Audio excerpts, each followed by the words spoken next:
Doon sa mga, alam naman natin yan, open secret naman yan. Bakit hindi tinuturo? Ba't hindi pinagpapaliwanag?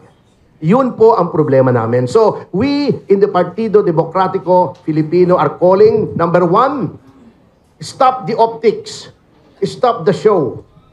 Stop the showbiz. Honest to goodness, sincere, good faith investigation led by a person of unimpeachable integrity.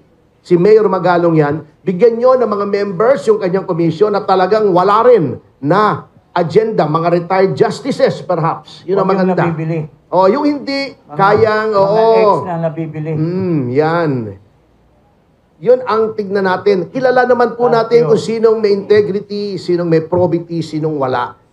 Yung may tiwala ang tao. And number three, let the hammer fall where it may. Huwag tayong mag-single out ng kung sinong contractor. Lahat po, imbestigahan natin. Number four, yung mga under po sa executive, yung mga DPWH personnel, isuspend muna and then kung guilty si Bakin, mag-lifestyle check. Madali naman po yan eh.